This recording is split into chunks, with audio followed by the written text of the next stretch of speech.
그날 경비원이 회의실 문을 잠갔다. 장례 다음 날. 사람이 죽고 나면 세상이 잠시 멈추는 것처럼 느껴집니다. 하지만 사실은 그 반대입니다. 누군가는 울고 누군가는 조용히 계산을 시작합니다.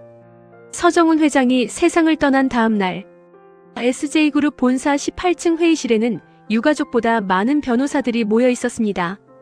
검은 정장, 무광 테이블, 그리고 그 중앙에 놓인 하얀 봉투 하나. 유언장이었습니다. 그럼 개봉하겠습니다.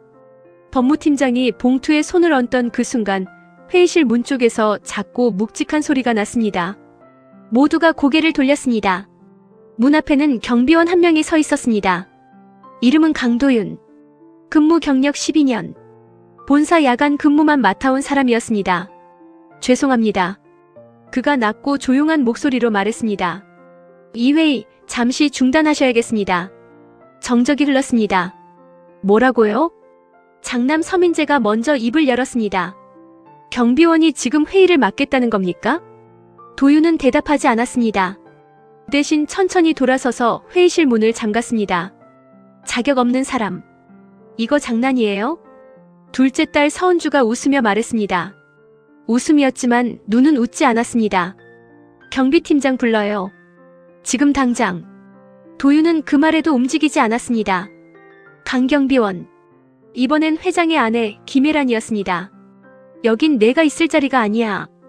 그제야 도윤이 천천히 고개를 들었습니다. 알고 있습니다. 그리고 한 문장을 덧붙였습니다. 그래서 더 있어야 합니다. 회의실 공기가 눈에 보이게 무거워졌습니다. 법무팀장이 조심스럽게 말을 꺼냈습니다. 유언장 개봉은 법적으로 정해진 절차입니다. 도윤은 고개를 끄덕였습니다. 저도 압니다. 그런데요.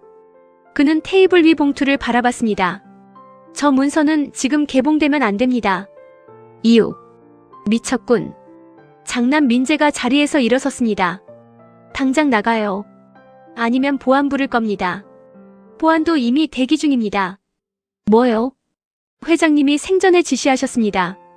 그 말에 모두의 시선이 한꺼번에 모였습니다. 무슨 짓이요? 도윤은 잠시 숨을 고르고 말을 이었습니다. 유언장 개봉날 회의실에 문제가 생기면 제가 문을 잠그라고 하셨습니다. 정적. 그리고 한 가지 더. 유언장의 서명이 이루어지기 전까지 아무도 이 방을 나가지 못하게 하라고 하셨습니다. 경비원의 과거. 사람들은 몰랐습니다. 강도윤이 경비원이 되기 전 무슨 일을 했는지. 그는 과거 SJ그룹 내부 문서관리팀에서 일했습니다. 합병 계약서, 지분 이전 문서, 비공개 위임장. 세상에 나오는 순간 회사가 흔들릴 자료들을 다루던 사람이었습니다. 그리고 그가 그 자리를 떠난 이유는 단 하나였습니다. 서정훈 회장의 친필 문서 위조 사건. 도윤은 그걸 발견했고 보고했고 그날로 팀에서 사라졌습니다. 공식 사유는 인사이동. 실제로는 조용한 좌천이었습니다. 봉투의 무게. 경비원의 과거가 어떻든 지금은 상관없습니다. 법무팀장이 말했습니다. 유언장은 법적 효력이 없습니다. 도윤이 조용히 끊었습니다. 적어도 지금 이 봉투 안에 있는 건. 서은주가 냉소했습니다. 열어보지도 않고요. 열 필요가 없습니다. 도윤은 말했습니다. 무게가 다릅니다. 무게요? 서정훈 회장님은 유언장을 쓰실 때 항상 같은 종이를 사용하셨습니다. 그런데 지금 이 봉투는 그보다 무겁습니다. 흔들리기 시작한 사람들. 그 말이 끝난 후 가장 먼저 반응한 사람은 아내 혜란이었습니다. 그녀의 손이 미세하게 떨리고 있었습니다. 도윤은 그걸 놓치지 않았습니다. 사모님. 그는 조용히 말했습니다. 이 문서 사모님이 보관하셨죠?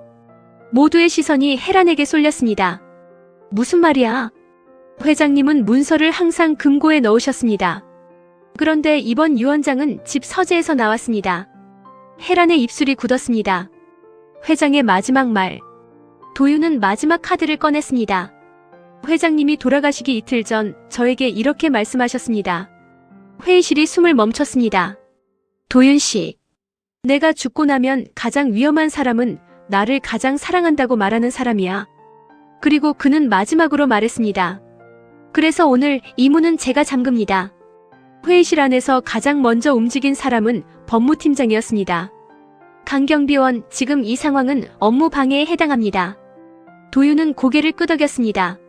알고 있습니다. 그래서 각오하고 들어왔습니다. 그는 봉투를 집어들지 않았습니다. 대신 테이블 옆 서랍을 조용히 열었습니다. 거긴 왜? 말이 끝나기 전 도윤은 얇은 갈색 봉투 하나를 꺼냈습니다. 이게 뭡니까? 유원장 안에 원래 들어있었어야 할 것입니다. 회의실이 술렁였습니다. 말도 안 돼. 장남 민재가 낮게 말했습니다. 유원장은 봉투 하나야. 도윤은 고개를 저었습니다. 아닙니다. 회장님은 항상 2개를 준비하셨습니다. 하나는 가족에게 공개되는 유언장, 그리고 다른 하나는 조건부 문서입니다. 그 말에 법무팀장의 눈이 흔들렸습니다. 그 문서는 유언이 아닙니다. 도윤은 조용히 대답했습니다. 그래서 공증이 필요 없죠. 부조건. 도윤은 갈색 봉투를 테이블 위에 올려놓았습니다. 이 문서는 특정 조건이 충족될 때만 공개하라고 하셨습니다. 서은주가 비웃듯 말했습니다. 조건? 네. 도윤은 회의실 전체를 천천히 둘러봤습니다.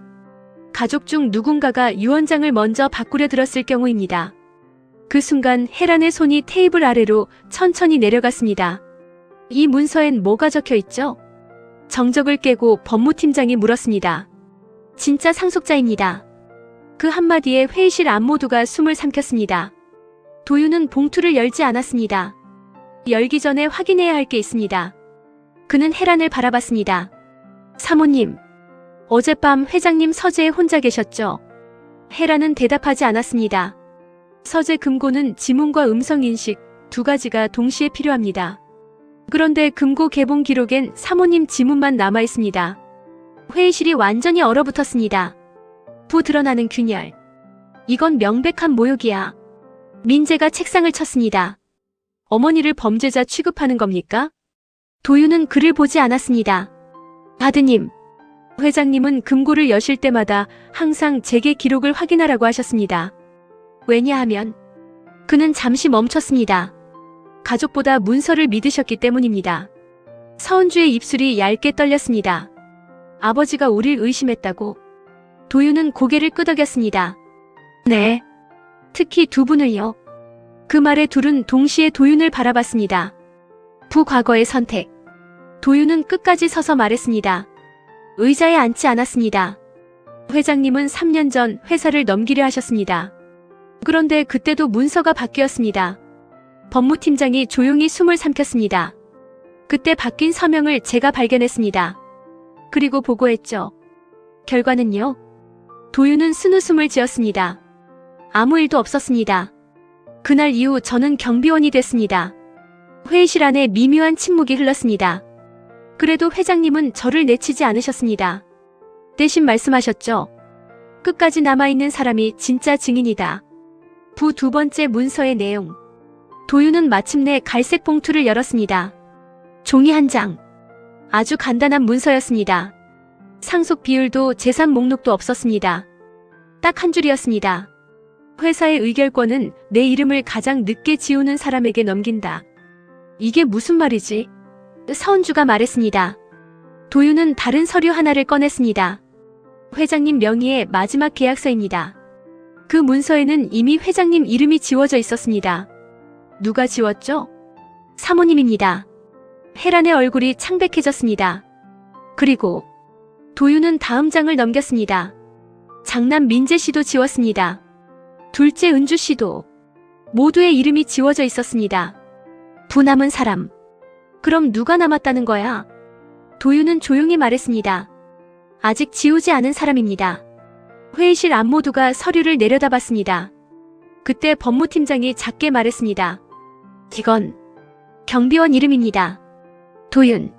서정훈 회장의 이름을 끝까지 지우지 않은 사람. 말도 안 돼. 민재가 웃었습니다. 경비원이 회사를. 아닙니다. 도윤이 말했습니다. 회장님은 회사를 누군가에게 주려 한 게 아닙니다. 지킬 사람을 고르신 겁니다. 부 선택의 시간. 도윤은 회의실 문을 바라봤습니다. 지금부터 선택하실 수 있습니다. 이 문서를 공개하지 않고 그대로 덮을 수도 있고 아니면 진짜 유언을 세상에 내놓을 수도 있습니다. 그는 천천히 문 쪽으로 걸어갔습니다. 하지만 한 가지는 분명합니다. 손잡이를 잡고 말했습니다. 이 방을 가장 먼저 나가는 사람은 이미 자격을 포기한 겁니다. 문은 아직 잠겨 있었습니다. 회의실 안에서 아무도 말을 하지 않았습니다. 누군가는 서류를 내려다보고 있었고 누군가는 도윤의 손을 바라보고 있었습니다. 그 손은 떨리지 않았습니다. 경비원 유니폼을 입고 있었지만 그는 지금 이 방에서 가장 안정된 사람이었습니다. 이건 협박입니까? 법무팀장이 조심스럽게 물었습니다. 도윤은 고개를 저었습니다. 선택입니다. 회장님이 마지막으로 남긴 유일한 선택. 민재가 웃었습니다. 웃음이었지만 숨이 섞이지 않았습니다. 좋아. 그럼 묻지. 그는 도윤을 똑바로 바라봤습니다. 당신은 이 회사를 어떻게 할 생각이지? 도윤은 바로 대답하지 않았습니다. 대신 회의실 벽에 걸린 회장 사진을 잠시 바라봤습니다. 회장님은 회사를 키운 사람이 아닙니다.